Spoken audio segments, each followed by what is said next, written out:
Hello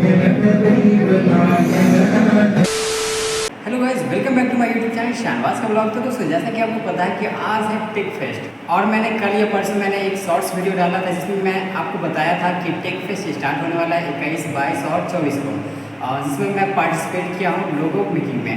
तो मेरा तो कल इवेंट होगा, बट आज टेक फेस्ट स्टार्ट हो गया है और चलिए मैं आपको दिखाता हूँ कि कहाँ पे कितने स्टूडेंट पार्टिसिपेट किए हैं। कहीं पे वॉल पेंटिंग हो रहा है, कहीं पे विज़मेनिया हो रहा है, कहीं पे वहाँ कुछ देर पहले हुआ था बट ख़त्म हो गया। बट कोई नहीं, मेरे पास वीडियो अवेलेबल है, मैं आपको वीडियो में दिखा दूँगा। तो चलिए अभी हम चलते हैं सेमिनार हॉल की तरफ, क्योंकि अभी डीएम साहब आने वाले हैं, तो आपको हम वहाँ विजिट करवाते हैं और डीएम सर क्या भाषण देते हैं, क्या बोलते हैं, नहीं बोलते हैं, चलिए हम सब कुछ आपको इस वीडियो में दिखाएंगे। तो वीडियो में बने रहो और देखते रहो शाहनवाज का ब्लॉग यूट्यूब चैनल। और दोस्तों, अगर आप इस चैनल फर्स्ट टाइम विजिट करते हो यार क्या करो, जाओ पहले चैनल को सब्सक्राइब करो। मैं ऐसे कंटेंट बनाता हूँ और बनाता रहूँगा।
Very warm welcome to this absolutely very beautiful and wonderful day in which that bring, and today I have the pleasure to be your hostess.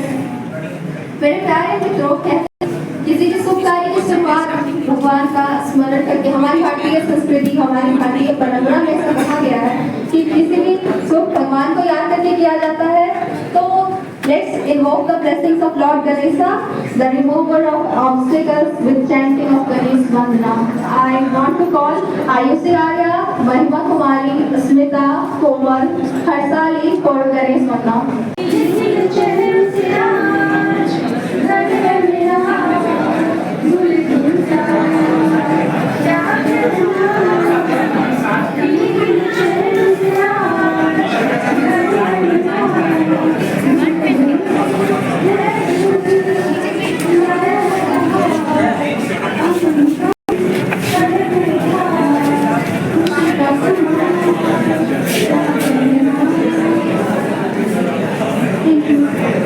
अब मैं बुलाना चाहूँगी हमारे प्रिंसिपल को कि अपने शब्दों से हमारा मार्गदर्शन कर सकें।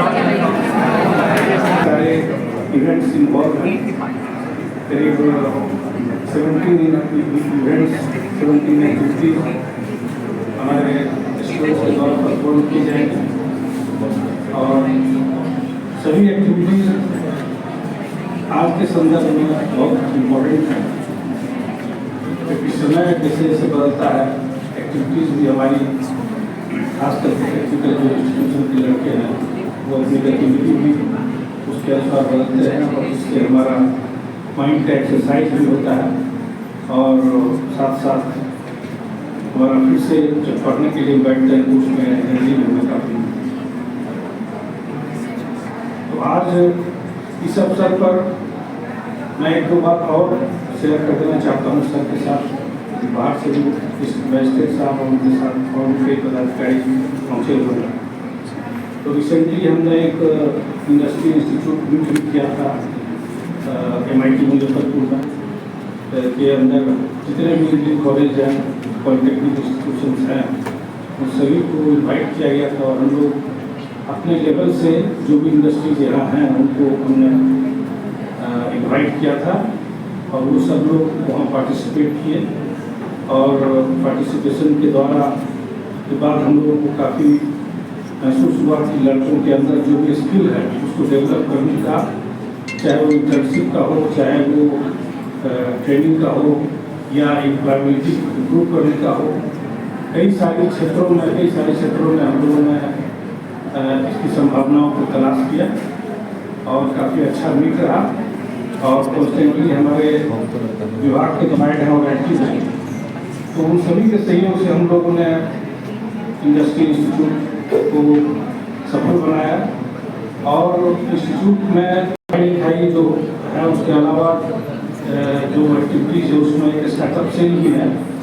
इसका भी सर मैं बताना चाहता हूँ। खुशी की बात है कि हम हैं जो स्टूडेंट, हमारे स्टूडेंट के द्वारा और कुछ सीतामढ़ी टाउन में भी जो अदर्स हैं उनके द्वारा शुरू किया गया, जिनको 10 लाख का स्टार्टअप सीड फंडिंग मिला है। और ये बहुत गौरव की बात है हम लोगों के लिए। क्लास 8, 9 के बच्चे भी यहाँ उपस्थित हैं। और जैसा कि हम लोग सभी जानते हैं कि एक पहल प्रोग्राम विभाग के द्वारा शुरू किया गया था, हमारे पिछले जो सेक्रेटरी साहब थे उनके द्वारा शुरू किया गया था पहल प्रोग्राम। उसमें हम लोग अपने आसपास के स्कूल के बच्चों को 9th, 10th, 11th, 12th के बच्चों को हम लोग फिजिक्स, केमिस्ट्री, मैथ और इंग्लिश हमारे फैकल्टी पढ़ाते हैं। शाम में 4 बजे से 5 बजे के बीच में, 4 से 6 आप कह सकते हैं। कभी अगर स्टूडेंट लेट भी आते हैं तो उनको भी हम लोग सीतामढ़ी इंस्टीट्यूट ऑफ टेक्नोलॉजी के टेक फेस्ट में यहाँ पर उपस्थित प्रिंसिपल साहब, सभी बड़े शिक्षक यहाँ पर उपस्थित, सभी छात्र छात्राएं, स्कूली बच्चे, SIT के अन्य कर्मीगण, आप सभी का स्वागत करता हूँ। और मैं आभार प्रकट करता हूँ कि आज मुझे इस कार्यक्रम में मुख्य अतिथि के रूप में यहाँ पर आमंत्रित किया गया। और आज आप लोगों के बीच आकर मुझे लगता है कि जो अपने कॉलेज की यादें हैं वो ताज़ा हो गई। मैं भी एक इंजीनियरिंग स्टूडेंट आप लोगों की तरह रहा और दिल्ली में मैंने इंजीनियरिंग की दिल्ली यूनिवर्सिटी के SIT कॉलेज से। और इसी तरीके से आप लोगों की तरह 4 साल मन में सपने लेकर, आकांक्षाएँ लेकर और कॉलेज की जो अपनी मौज मस्ती करते हुए बहुत ही सुंदर एक जो पड़ाव था हम लोग के जीवन का, जो हम लोग का शैक्षणिक जीवन होता है। और मैं वही देख रहा हूँ कि वही उत्साह और वही ऊर्जा आप लोगों में भी नज़र आती है। तो ये बहुत ही खुशी की बात है कि आज आप लोग इतनी अधिक संख्या में आज आप लोग यहाँ टेक फेस्ट में भाग लेने आए हैं। और मैं आशा करता हूँ कि जो टेक फेस्ट में संबंधित जो 17 विभिन्न प्रकार की प्रतियोगिताएँ हैं उसमें भी आप लोग बढ़ चढ़ के हिस्सा ले रहे होंगे, क्योंकि यही एक समय होता है जब हम लोग जो अपने जो थ्योरेटिकल जो ज्ञान होता है उसको व्यवहारिक और प्रैक्टिकल जो उसका पहलू है वो समझने की कोशिश करते हैं और देखते हैं कि जो हम लोगों ने ज्ञान अर्जित किया है उसका एक्चुअल में प्रैक्टिकल इम्प्लीमेंटेशन क्या है।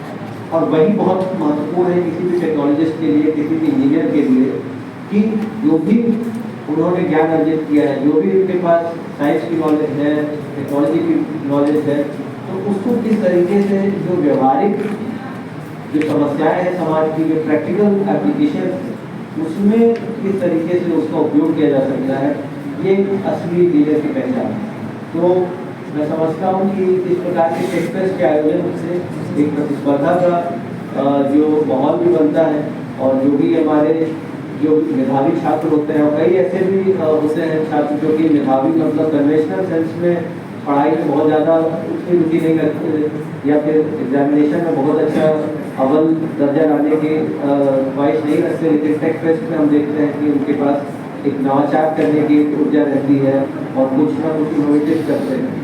तो सिर्फ नंबर लाना या सिर्फ किताबी ज्ञान अर्जित करना ये इंजीनियरिंग का मकसद नहीं होना चाहिए। आप लोगों को देखना है कि जब आप लोग यहाँ कॉलेज से निकले, अगले पड़ाव में जब आप देखते हैं कि हमारे दुनिया में किस प्रकार की क्या प्रैक्टिकल समस्याएं हैं जिससे हम लोग जूझ रहे हैं। आप लोग जानते हैं कि जलवायु परिवर्तन हो रहा है, किस प्रकार से प्रदूषण बढ़ता जा रहा है, जो हमारा जो खेत खलिहान है उसमें घटती उत्पादकता, और जो ठोस एवं कचरा जो तरल कचरा है उसका किस तरीके से प्रबंधन करना है। इस प्रकार की बहुत सारी प्रैक्टिकल समस्याएं हैं जो हमारे भविष्य की पीढ़ी के समक्ष है। और ये हम लोग की भी जिम्मेदारी है, दायित्व है कि हम इनका कुछ समाधान निकालें लेकिन आप लोग के कंधे पे बहुत सारी, मैं समझता हूँ कि ये समस्याएं रही, किस तरीके से आप उनका समाधान निकालें और एक व्यवहारिक तरीके से देखें कि अपने ज्ञान को किस तरीके से उपयोग करते हैं। और इसी दिशा में हम लोग देख रहे हैं कि जो स्टार्टअप्स को जो बढ़ावा दिया गया है हमारे देश में, स्टार्टअप इंडिया प्रोग्राम स्टार्ट किया गया है DIPT, department of industrial policy and promotion में, और उसके बाद इस तरीके से जो उद्यमी जो हैं, जो एंटरप्रेन्योर्स हैं, उनको इनकरेज करने के लिए कि जिनके पास भी अपना एक सपना है, एक आइडिया है, कुछ वो नवाचारी करना चाहते हैं, अपना करना चाहते हैं, तो उन सपनों को पंख देने के लिए स्टार्टअप को बहुत प्रोत्साहित किया जा रहा है भारत सरकार के द्वारा भी, राज्य सरकार के द्वारा भी। और ये सुनकर मुझे बहुत अच्छा लगा कि यहाँ पर भी 12 स्टार्टअप्स हैं जो कि काम कर रहे हैं, और मैं आशा करता हूँ कि ये नंबर और बढ़े। तो आप लोग भी देखिए, हर एक जो छात्र छात्रा है उनमें कोई ना कोई क्षमता है, कोई ना कोई हुनर है, कौशल है। तो आपका जो भी रुचि का क्षेत्र हो उसमें आप देख सकते हैं कि आप क्या उसमें उस आइडिया को परिवर्तित कर सकते हैं किसी मीनिंगफुल टेक्नोलॉजी में, जिससे उसको स्केलेबल और इकोनॉमिकली फिजिबल आप सोल्यूशन में परिवर्तित करें, जिसको हम लोग एक स्टार्टअप कहते हैं। तो यही एक स्टार्टअप है, और इसकी शुरुआत ऐसे ही आप जैसे स्कूल कॉलेज के बच्चे करते हैं, लेकिन क्योंकि उनके पास ये सोचने का एक समय रहता है, और मैं समझता हूँ कि एक जिज्ञासा रहती है, जो कि किस तरीके से हम लोग और चीज़ों को बेहतर तरीके से कर सकते हैं। जैसे जैसे हम लोग उम्र में बढ़ते जाते हैं, तो मैं समझता हूँ कि हम लोग स्टेटस कोइज हो जाते हैं, चीज़ें जैसी चल रही होती हैं, तो हमें लगता है कि इसमें बदलाव करना या परिवर्तन करना संभव नहीं। तो उस प्रकार का जो बदलाव है, जो परिवर्तन है, वो लाने के लिए मुझे एक नई प्रकार की सोच की आवश्यकता होती है, और वो हमेशा जो हमारी नई पीढ़ी होती है वो लेके आती है। इसलिए हम लोग देखते हैं कि जो स्टार्टअप के फाउंडर्स भी आप लोग देखेंगे, उनकी औसतन आयु कितनी होगी, 20 साल, 25 साल। इसी आयु वर्ग के बहुत सारे लोग हैं, आप ही जैसे छात्र छात्राएँ हैं, जो कि अपना स्कूल कॉलेज की पढ़ाई करते करते अपना वो स्टार्टअप बनाते हैं, और उनको कहाँ से कहाँ तक ले जाते हैं। कितने सारे हमारे यूनिकॉर्न स्टार्टअप्स बन गए जिनका $1 बिलियन वैल्यूएशन आज की स्थिति में। तो उसी तरीके से आप लोग भी यही मान के चलिए कि हमारे जो सीतामढ़ी इंस्टीट्यूट ऑफ टेक्नोलॉजी है, इसको हम लोग भी यही परिकल्पना करते हैं कि ये हमारे राज्य में ही नहीं, देश के उत्तम शैक्षणिक और तकनीकी संस्थानों में इसकी गणना हो।